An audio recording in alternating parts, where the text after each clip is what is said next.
Coco! Bye bye! Merci! Donc, salut tout le monde. Coco qui a été là pour le prélude de la vidéo d'aujourd'hui. Donc, merci d'avoir patienté. On va commencer de ce pas. Donc, hier, pour ceux qui étaient avec nous, je vous ai laissé sur une devinette. Je vous ai mentionné que l'animal que je vous présentais aujourd'hui avait 8 pattes.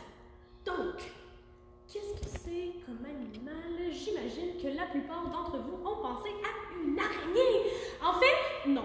Ce n'est pas une araignée que je vous présente aujourd'hui, mais c'est un animal qui fait partie de la même classe que les araignées, donc la classe des arachnides.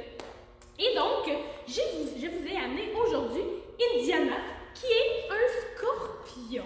Donc, je vais le sortir de son petit bac et on va le mettre dans ce beau décor. Hello!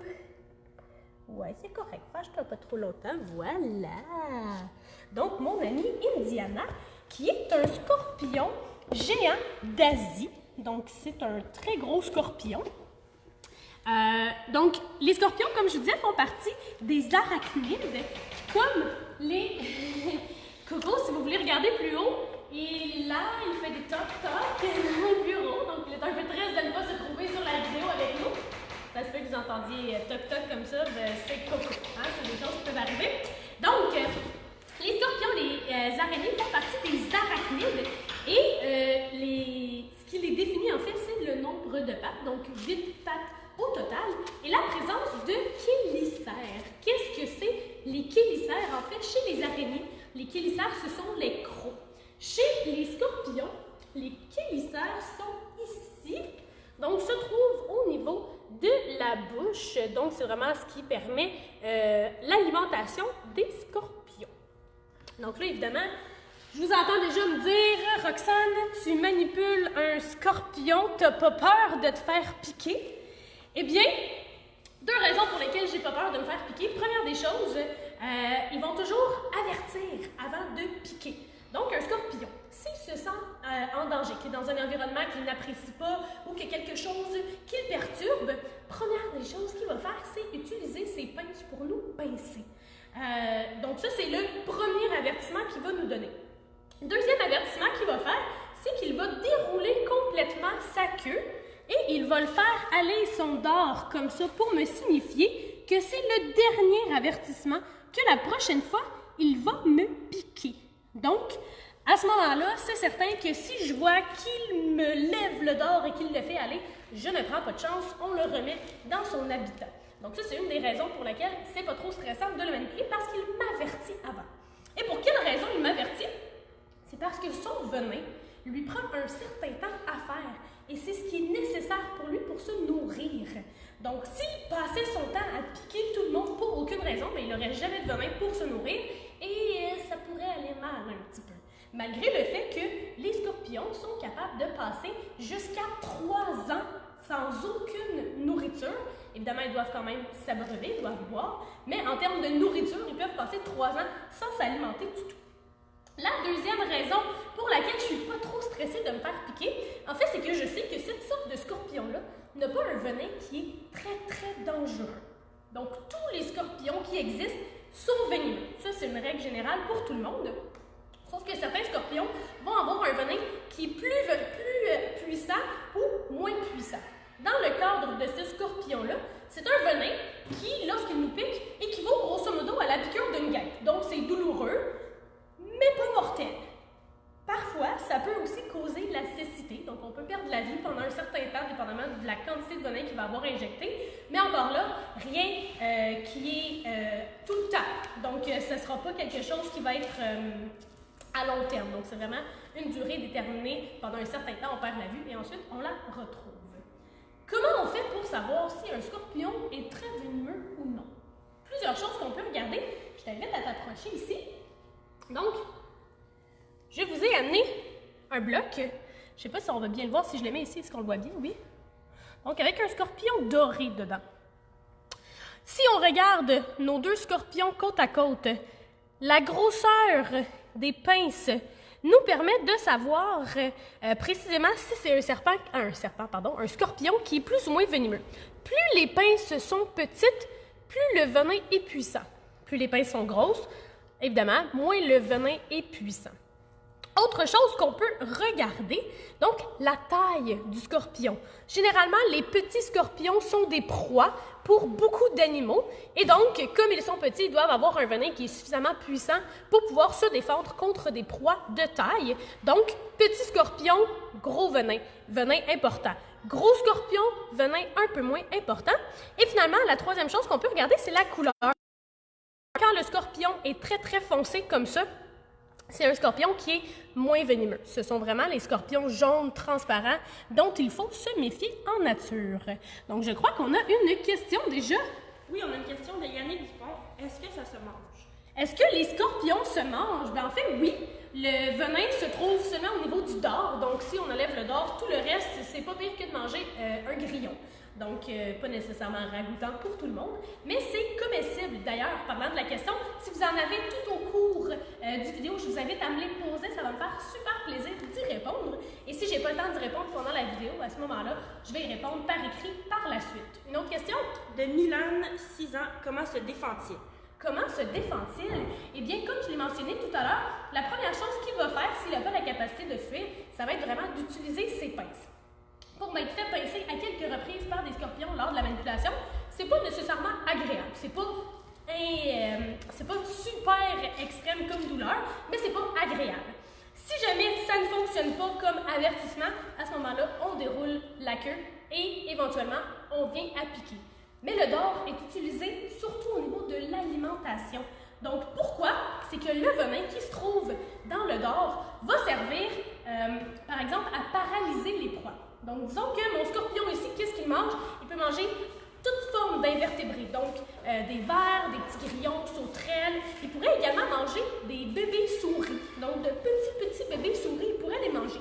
Donc, ce qu'il va faire, c'est qu'il va utiliser son dard, il va piquer le bébé ou l'insecte et son venin va faire en sorte que l'animal va être paralysé, il ne pourra plus se sauver. Et en plus d'être paralysé, il va commencer à se digérer de l'intérieur. Donc, nous, généralement, quand on mange quelque chose, c'est à partir du moment où la nourriture est dans notre bouche, dans notre tube digestif, qu'on fait la digestion. Eh bien, chez les scorpions, ça commence à l'extérieur du corps. Donc, on prédigère les poids un petit peu pour les ramollir. Et ensuite, le scorpion va utiliser ces deux grosses pinces ici, qu'on appelle des pédipalpes, donc des pieds-mains, si on veut. Il va les utiliser pour aller déchirer la nourriture et l'amener directement à sa bouche, donc au chélicère que je vous ai montré tout à l'heure. Donc, ensuite, si je peux vous parler en fait des arthropodes. Donc, les scorpions font partie du grand embranchement des arthropodes. Donc, si on décortique un peu le mot arthropode, arthro pour articuler, pod pour pattes. Donc, ce sont des animaux qui ont des pattes articulées, comme nous, et qui possèdent un exosquelette. Qu'est-ce que c'est? En fait, c'est comme un squelette comme nous, sauf qu'au lieu d'être à l'intérieur de leur corps, c'est une carapace qui se trouve à l'extérieur de leur corps.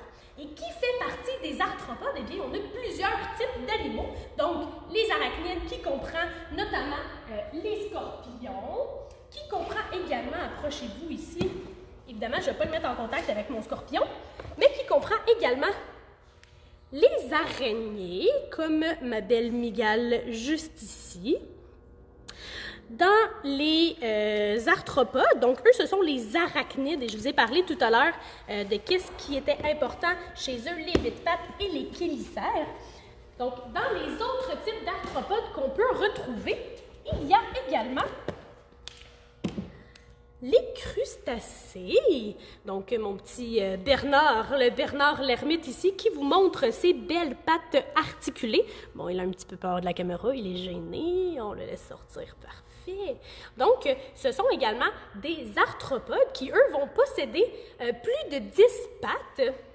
Donc, dépendamment des types de crustacés, on pourrait avoir les homards, les langoustines, crevettes, Bernard l'ermite, etc., etc. Et eux, au lieu d'avoir des chélicères comme chez les arachnides, ils vont posséder des mandibules.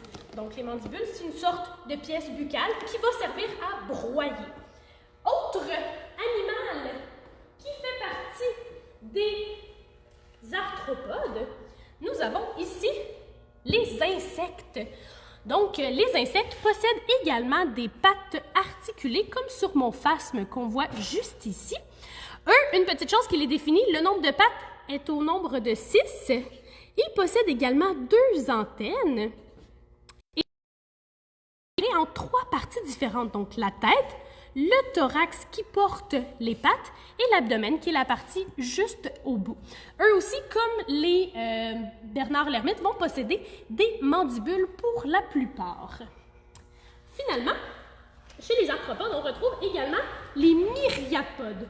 Les myriapodes ont beaucoup de pattes et ce sont nos petits amis ici, scolopendres, mille-pattes, scutigères et compagnie qui en font partie, donc une très grande quantité de pattes.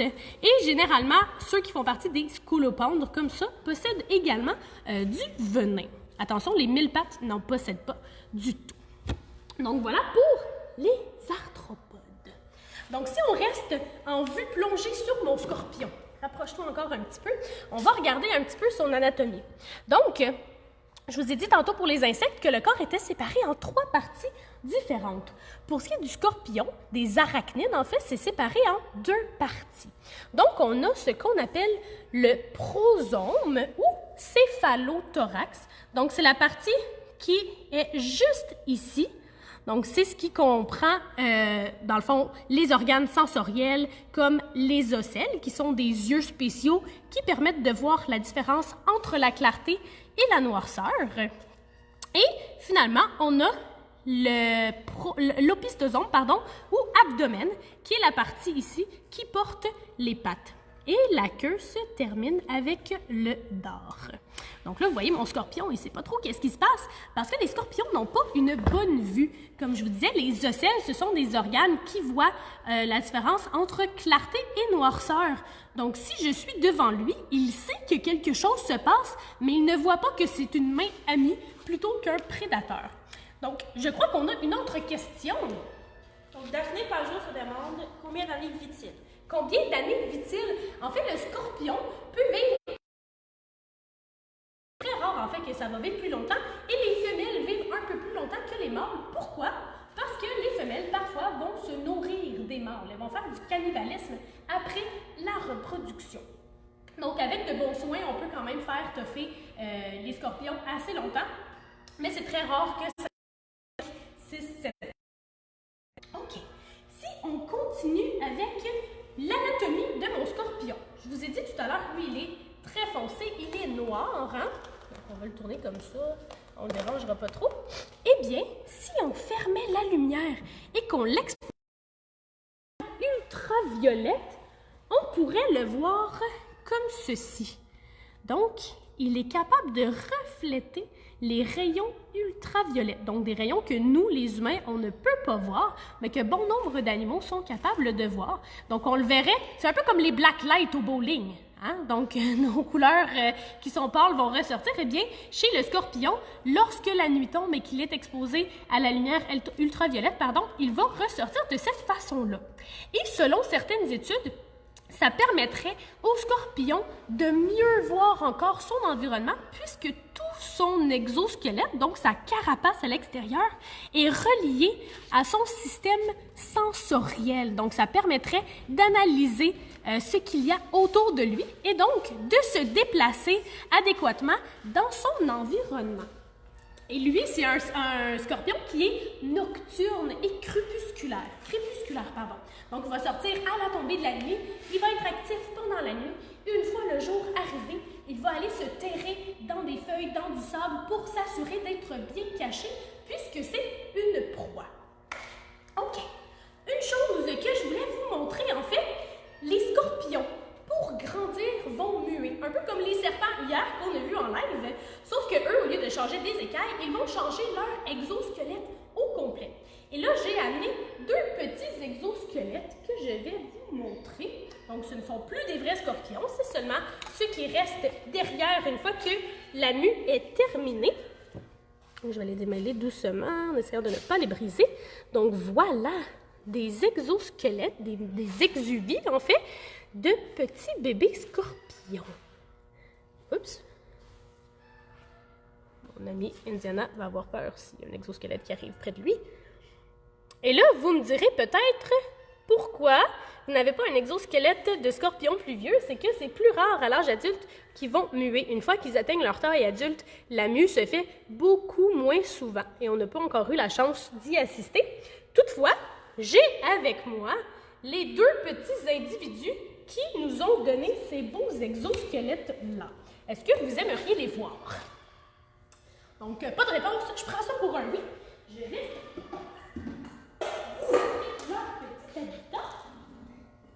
et là, j'aimerais bien avoir une petite lampe de poche. Est-ce que c'est possible de me prêter une lampe de poche, s'il vous plaît?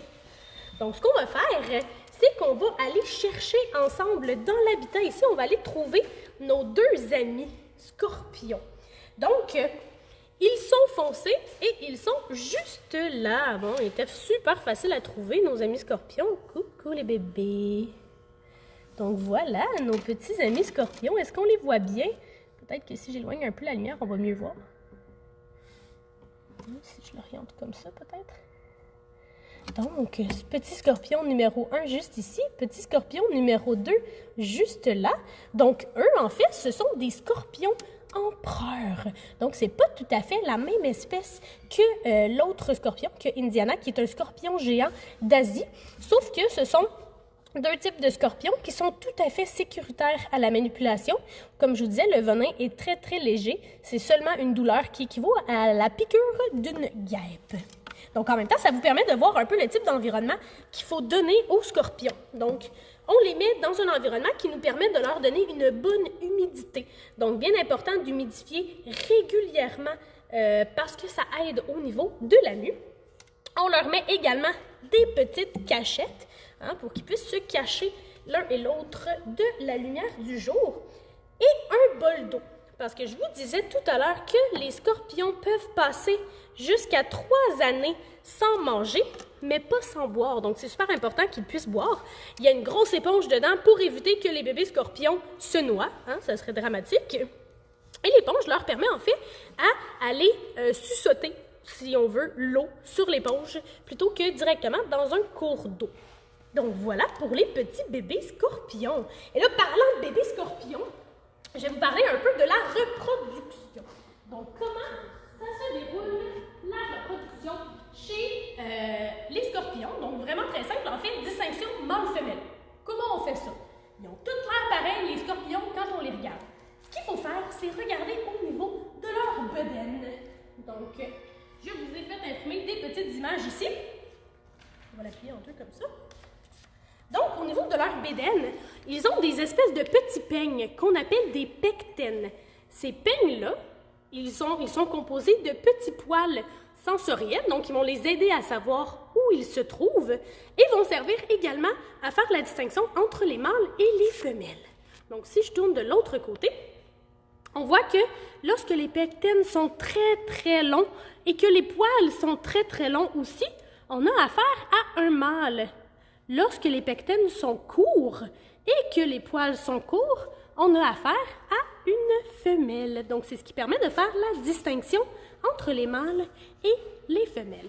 Ensuite, une fois que la reproduction a eu lieu, les scorpions, qu'ils soient asiatiques ou empereurs, peuvent pondre environ de 10 à 50 œufs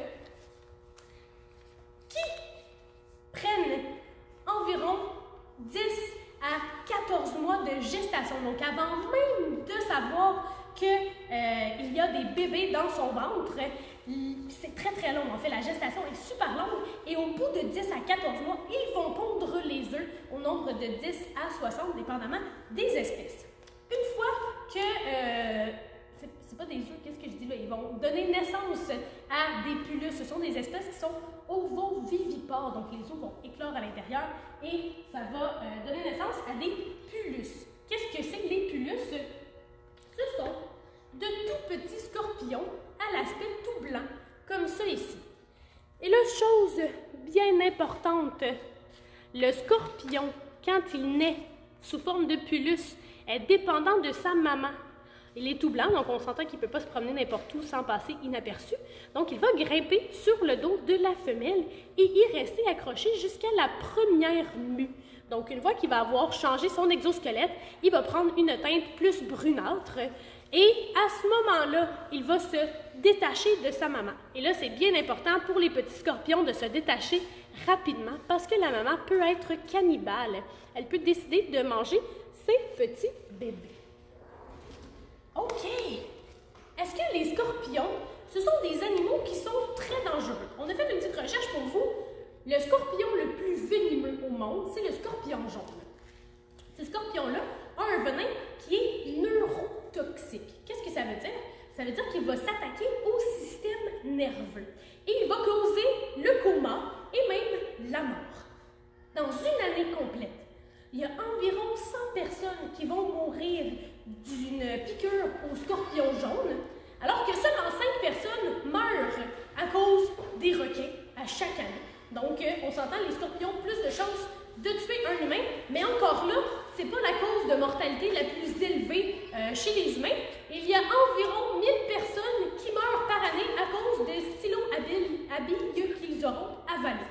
Donc, les stylos sont plus mortels que les scorpions et les requins. Donc, voilà. Une chose très, très intéressante à savoir, il y a environ 460 millions d'années, il existait un type de scorpion qui s'appelle l'Euryptérida, donc un nom un peu bâtard, mais c'est pas grave, qui était vraiment très, très grand. Pour vous donner une idée, j'ai mon tape à mesurer. Il mesurait environ 1,70 m à taille adulte. Donc, c'est plus grand que moi. Il y a 460 millions d'années, existaient des scorpions plus grands qu'un humain. On est content que ça n'existe plus, ces scorpions-là. Imaginez-vous croiser ça dans la rue. On serait fort probablement une proie pour eux, donc ça pourrait être dangereux pour nous également. Et là, peut-être que vous vous demandez, Roxane, est-ce que j'ai le droit d'avoir un scorpion empereur ou un scorpion asiatique à la maison?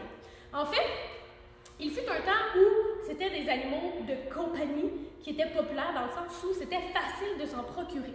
Maintenant, les scorpions, pour la majorité, sont en voie d'extinction.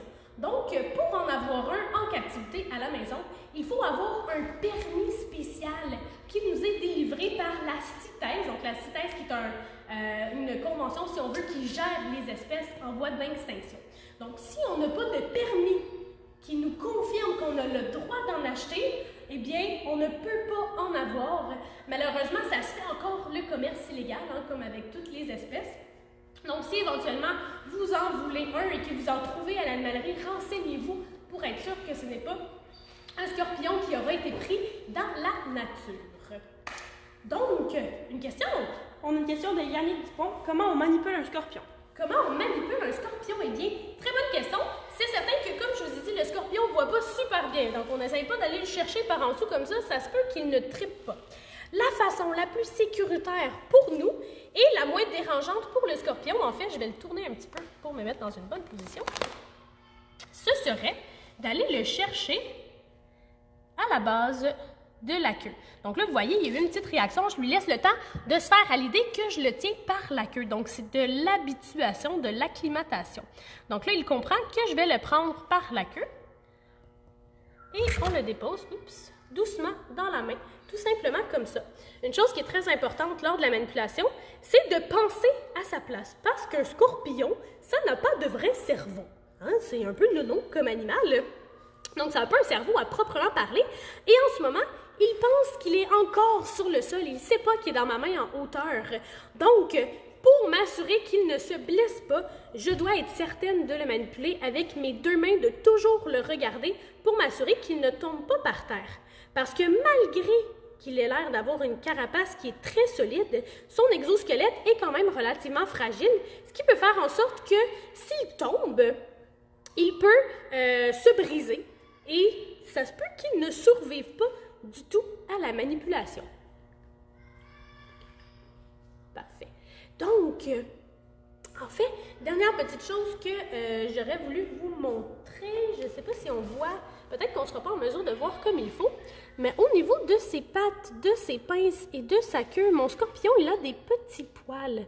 Donc, ce sont des poils sensoriels qui lui permettent de se diriger dans l'environnement. Donc, étant donné qu'il ne voit pas très bien, mais il va utiliser toutes les techniques possibles pour se diriger et savoir où il doit aller. Une chose qui est super intéressante également, au niveau de la mue chez les arthropodes, en fait, ils sont en mesure de faire ce qu'on appelle de l'autotomie. Qu'est-ce que c'est l'autotomie? C'est la capacité de détacher des parties de son corps pour rester en vie, si c'est coincé quelque part, etc., etc. Le scorpion, si vous regardez ici, il a perdu un bout de patte. Donc, ce n'est pas très dramatique dans le sens où il vit très bien sans ce petit bout de patte. Et avec la prochaine mue qu'il va faire, s'il en fait une d'ici la fin de sa vie, il va être en mesure de refaire pousser cette petite patte. Donc, j'espère que vous avez trouvé la capsule sur le scorpion intéressante. N'hésitez pas encore à poser des questions, ça va nous faire plaisir d'y répondre ensuite, après la vidéo. Je vous invite à nous suivre Facebook, Instagram, notre chaîne YouTube Educazoo Inc. Également, je vous invite à nous faire un petit don. Donc, sur notre page, vous pouvez trouver le lien GoFundMe pour nous aider à financer le refuge qui n'a plus aucun revenu, mais qui continue de fonctionner tout de même.